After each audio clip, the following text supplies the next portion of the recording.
Hello and welcome to Peak Performance Selling, the only sales clinic in the Middle East. I'm Dr. Anand Menon, your host and sales doctor on this channel.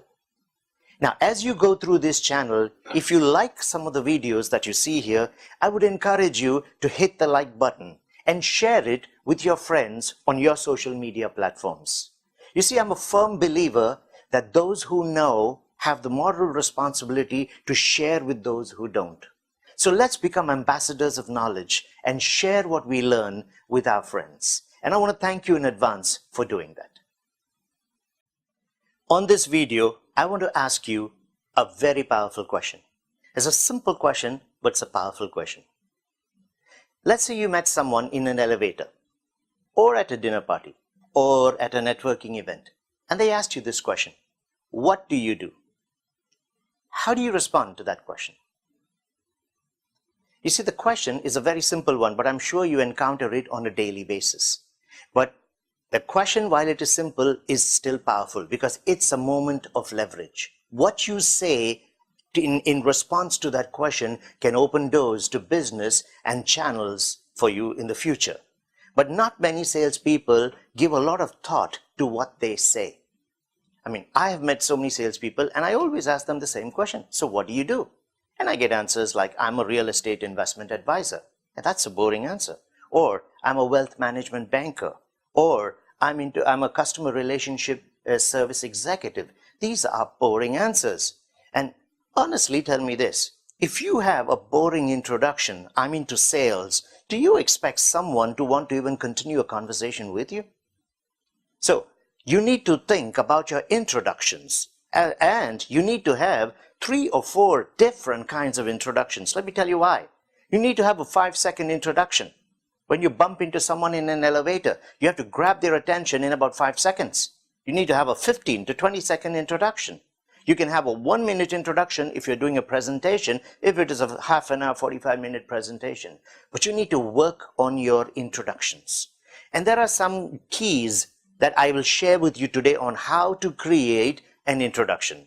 So before I do that, let me tell you how I introduce myself when someone just walks up to me and says, so what do you do?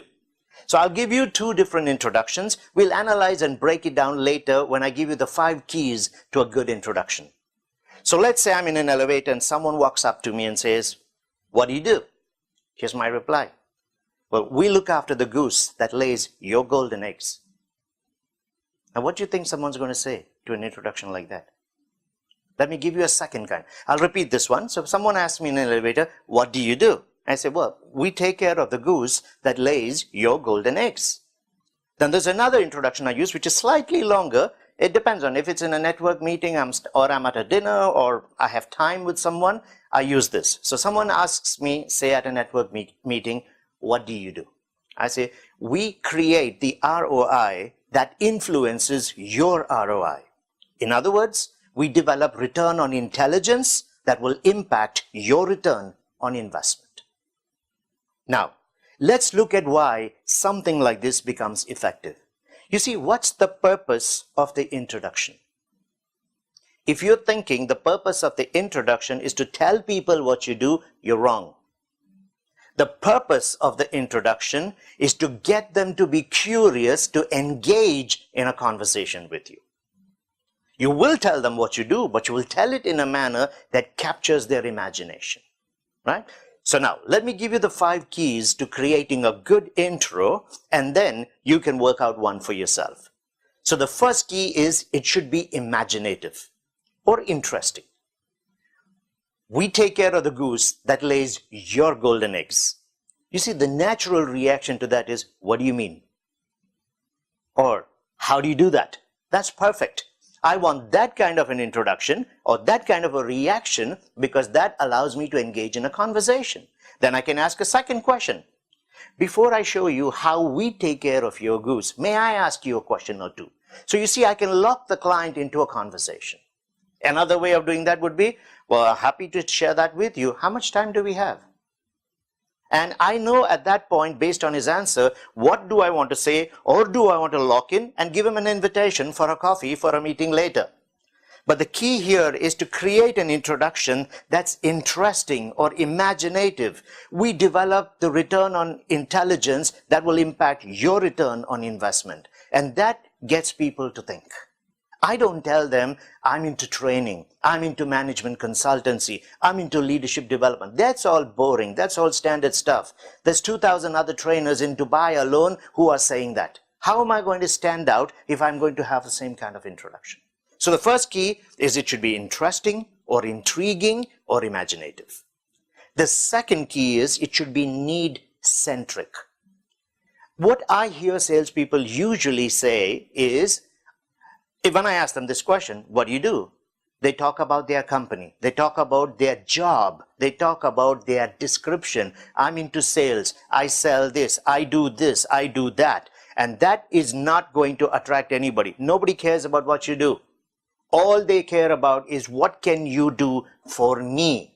So your introduction must be need-centric. Whose need? Not yours, theirs. Because people are not interested in your need, but they're interested in their own. So your introduction must have something in it where you are taking care of some need of theirs. Now the third key for you to remember when you create your intros, it must be a bit of a tease. It must tempt them to talk. We take care of the goose that lays your golden eggs. You see, that gets people curious. The whole idea is that they get curious and they want to know more. Now, if you've taken care of the first two keys, the third one is automatic. The first key, if you're interesting in the introduction, if you are need-centric, they're need-based, they are going to be curious and ask you, what do you mean? How do you do that? You see, it's as simple as that, but you need to spend some time thinking about your introduction. So the third part is teaser or getting them to talk. Now, the fourth part of your intro is it must be result-oriented. You shouldn't be telling people what you do, but you should be telling them what will happen as a result of them engaging or doing business with you. So let's look at the introduction I gave. We create the ROI that influences your ROI. In other words, we develop return on intelligence that will impact your return on investment. There's a result in that. We take care of the goose that lays your golden eggs. There's results. And people want to know that. How are you going to make a difference to my results in my business? And the fifth is your introduction must be optimal. Think about the words you use. You have about 5 seconds in some cases, 15 to 20 in most cases to create your first impact. You don't want to be wasting that time with words that have no meaning or that do not carry impact. So you need to first think about the concept or the idea you want to share and then work it out and write it out in a way that you minimize what you're saying. Because you see, a lot of people are impatient and they don't have very good attention span. And the value statement that you're making should not be lost or hidden in the middle of so many other words. It's like trying to find the flower in the forest. So you need to write it out, look at it and see which words do not need to be there, remove them, rewrite it so it makes sense as a statement, but it carries impact. Now, one more thing that you need to remember, but before that, let me summarize the 5 points and I'll give you an easy way to remember it. The word intro, I-N-T-R-O. I, it should be imaginative or interesting. N, it should be need-centric, their need, not yours. T, it must be a teaser or it must tempt them to talk. You want to engage in conversation. R, it must be result-oriented. So people want to know more because they can see value in engaging with you. And O, it should be optimal. You want to talk something of value. So let me give you an example of something I use even on the phone when I talk to people like sales heads, directors, entrepreneurs, when I'm selling sales training. So I make a statement like this. I'm calling to discuss a sales growth program that will increase your revenue by 25% over the next 3 months. So there is value for them in that. It is result oriented for them. Now, one more point before I close on this video. You see, when you write out your statement of introduction, you need to practice it. I've never seen a lot of salespeople practicing an intro.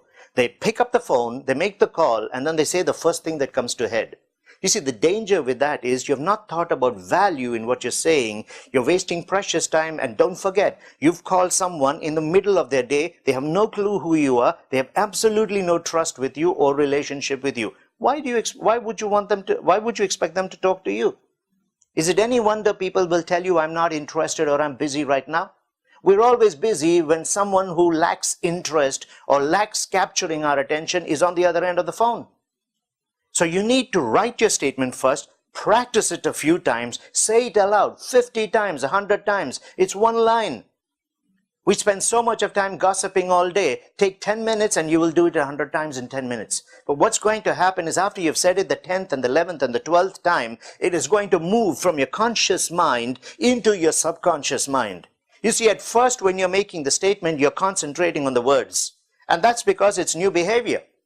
But that's not going to help you even on the phone, because when you're concentrating on the words, you're not confident about the words yet. And that lack of confidence is going to show. But once you have said it 15, 20, 25, 50 times, you are no longer concentrating on the words. Now what happens is that it goes into your subconscious, meets with your natural selling personality, which is unconscious, by the way, and it comes out stronger and powerful because the real you is now added to the words and it brings the impact. You can use your conscious mind to focus completely on the client in front of you or on the other end of the phone, because you don't really have to worry about what you're saying because you've practiced it, so it's coming out with your natural personality. So, I would like you to watch this video once again.